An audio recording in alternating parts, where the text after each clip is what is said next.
And welcome to the new video. और आज इस वीडियो में हम सीखेंगे सेंटेंसेस के बारे में। सेंटेंसेस क्या होते हैं, क्यों इनकी ज़रूरत है, क्यों आपको इनको सीखना चाहिए। देखिए, जनरली जब हम बात करते हैं तो हम अपनी बात किसी को भी जब ट्रांसफ़र करते हैं या डिलीवर करते हैं या कॉन्वर्सेशन करते हैं तो सेंटेंसेस के थ्रू ही करते हैं, है ना। जैसे मैंने कहा, फॉर एग्जांपल यह है plant flowers means plant flowers, ये आपको एक मीनिंग तो डिलीवर कर रहा है। आपको मेरी बात समझ में आ रही है, it makes sense but it is not complete. तो डिफरेंस क्या है, सेंटेंस नहीं कह सकते, ये एक फ्रेज है ना, जो आपको मीनिंग तो डिलीवर कर रही है बट एक कंप्लीट सेंस नहीं बना रही।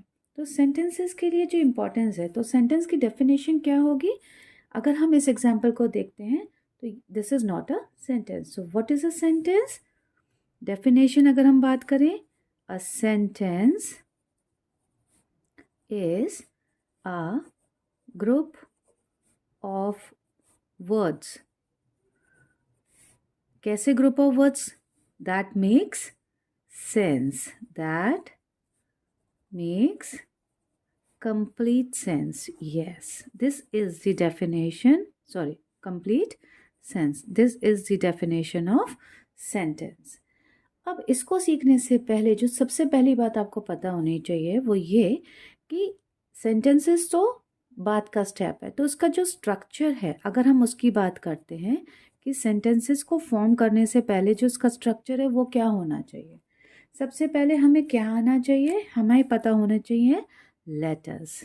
सबसे पहले हमारे पास आते हैं लेटर्स। लेटर्स मतलब जब हम A to Z अल्फ़ाबेट्स की बात करते हैं तो ये हमारे लेटर्स होते हैं। लेटर्स से क्या करते हैं, हम डिफरेंट डिफरेंट लेटर्स को पिक करते हैं अपनी नीड के अकॉर्डिंग और उनसे एक वर्ड फ्रेम करते हैं। जैसे मैं अगर एग्जांपल लेती हूँ, हरी इज़ अ काइंड मैन। ठीक है, ये एक एग्जांपल हमने सेंटेंस ले लिया। अब इसमें फॉर एग्जांपल अगर मैंने काइंड वर्ड लेते हैं, हम काइंड में कितने लेटर्स हैं, 4 लेटर्स हैं, KIND, जो अपना वर्ड बना काइंड। अब इन लेटर्स को जब हमने एक फ्रेम कर लिया, ग्रुप लेटर्स को हमने इकट्ठा किया, कंबाइन किया, एक वर्ड फ्रेम कर लिया, तो लेटर से हमने बनाया एक वर्ड।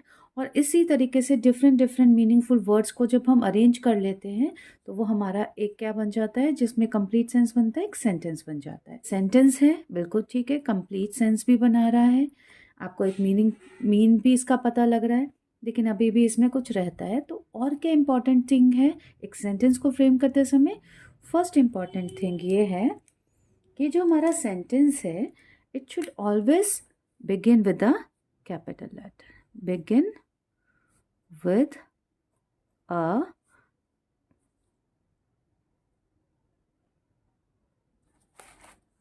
अ कैपिटल लेटर। अब आप इस सेंटेंस को देखिए, फर्स्ट लेटर जो इसका है वो कैपिटल है, H। ठीक है, जब भी आप कोई सेंटेंस लिखेंगे तो स्टार्टिंग उसकी हमेशा फर्स्ट लेटर कैपिटल होगा। And it should always and with A punctuation mark. और एंड जो हम करेंगे वो हमारा हमेशा सेंटेंस का पंक्चुएशन मार्क से एंड होना चाहिए। अब देखिए, सेंटेंस में मैंने कोई पंक्चुएशन मार्क नहीं लगाया है ना। अब इसमें क्योंकि हम नॉर्मल एक स्टेटमेंट दे रहे हैं, एक बात कह रहे हैं, तो इसमें जो पंक्चुएशन मार्क होगा वो क्या लगेगा, फुल स्टॉप। तो यहाँ पर हम 3 तरीके के पंक्चुएशन मार्क्स की बात करेंगे। पहला होगा फुल स्टॉप, जब हम नॉर्मली कोई सेंटेंस कहते हैं। दूसरा हम बात करेंगे क्वेश्चन मार्क की। नेक्स्ट हम बात करेंगे एक्सक्लेमेशन मार्क की। इस तरीके का सेंटेंस होगा, उसके अकॉर्डिंग आपको अपना पंक्चुएशन मार्क यूज़ करना है। फुल स्टॉप आपको समझ में आ गया। नेक्स्ट है हमारा क्वेश्चन मार्क। क्वेश्चन मार्क आप कब लगाएंगे, जैसे हमने लिखा इज़ द क्वेश्चन हार्ड, ये हमने एक सेंटेंस लिख दिया, ये भी सेंटेंस है, लेकिन इसमें क्या करें, इज़ द क्वेश्चन हार्ड। आप पूछ रहे हैं क्या क्वेश्चन हार्ड है, तो जब अभी हम किसी बात में कहीं पर क्वेश्चन कर रहे हैं, पूछ रहे हैं, इंटेरोगेशन कर रहे हैं, तो इंटेरोगेशन के लिए हम वहाँ पे लगाते हैं कौन सा punctuation mark, question mark. Very good. Next है आपका एक्सक्लेमेशन मार्क। इसका यूज़ कहाँ करते हैं? एक्सक्लेमेशन मार्क का हम यूज़ करते हैं जब भी हम किसी स्ट्रॉन्ग या सडन फीलिंग की या को एक्सप्रेस करते हैं। अब वो फीलिंग आपकी एंगर की फीलिंग भी हो सकती है, सरप्राइज़ की फीलिंग भी हो सकती है, हैप्पीनेस की फीलिंग भी हो सकती है। एक एग्जांपल से समझ लेते हैं। जैसे हमने कहा hurray we won the match. जैसे हमने एक सेंटेंस ले लिया, तो ये जो हुर्रे या क्या कर रहा है, ये आपकी हैप्पीनेस की फीलिंग को एक्सप्रेस कर रहा है, तो हम यहाँ पर एक्सक्लेमेशन मार्क लगा देंगे। ठीक है, इस तरीके से ये जो सेंटेंसेस हैं, जिस तरीके का सेंटेंस होगा उसके अकॉर्डिंग आप अपना पंक्चुएशन मार्क यूज़ करेंगे। आई होप आपको ये अच्छे से क्लियर हो गया होगा। अब जल्दी से कुछ सॉल्यूशंस के थ्रू इसको और अच्छे से समझ लेते हैं। देखिए, अब ये जो हमने कुछ एक्सरसाइजेज लिए हैं समझने के लिए, कुछ सेंटेंसेस मैंने लिए हैं। जैसे for example, girl this well sings. ये क्या है? ये प्रॉपरली अरेंज्ड सेंटेंस नहीं है, ना तो इसमें कोई कैपिटल लेटर है और ना ही पंक्चुएशन मार्क है। तो अभी जो हमने सीखा उसके अकॉर्डिंग हमें क्या चीज़ याद रखनी है? एक तो प्रॉपर अरेंजमेंट होना चाहिए जिसका मीनिंगफुल सेंस हो, कंप्लीट सेंस हो, start with a capital letter and end with a punctuation mark. तो girl this well sings means this girl sings well, ये अरेंजमेंट होगा तो हमें इसका मतलब completely अच्छे से समझ में आएगा। तो पहले हम इसे अरेंज कर लेते हैं। फर्स्ट क्या करेंगे? Start with a capital letter. This girl sings well. अब हम नॉर्मली इस बात को स्टेटमेंट दे रहे हैं, बात कह रहे हैं, तो कौन सा पंक्चुएशन मार्क लगाएंगे? फुल स्टॉप लगाएंगे। नेक्स्ट है, देखिए एक और example, like I to story books read. नहीं है ना कंप्लीट सेंस, प्रॉपर सेंस नहीं बन रहा, तो क्या होगा?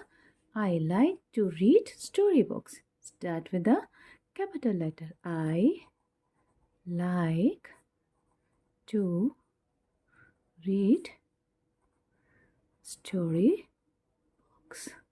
कौन सा पंक्चुएशन मार्क लगाएंगे? Again full stop. क्यों? इसी तरीके से अगर कोई ऐसा सेंटेंस होता जैसे for example, do you read book, तो आप उसमें क्या करते? क्वेश्चन मार्क लगा देते। अब चलिए नेक्स्ट एक एग्जाम्पल से समझ लेते हैं। अब जैसे ये है अ काइंड लेडी, अब ये क्या हो गया? ये फ्रेज है ना? ये मीनिंग तो आपको डिलीवर कर रही है लेकिन कंप्लीट सेंस नहीं बना रही है। तो अब इसको अगर आपको फ्रेज को पूरा एक प्रॉपर सेंटेंस में लिखना होगा तो आप क्या लिखेंगे?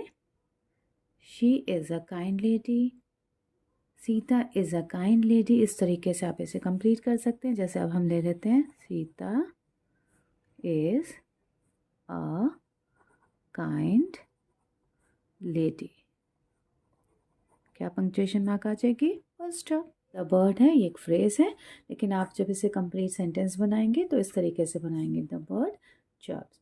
तो आई होप ये आपको अच्छे से सेंटेंसेस क्लियर हो गए होंगे। Do let me know about your feedback. Happy learning, all the best, thank you.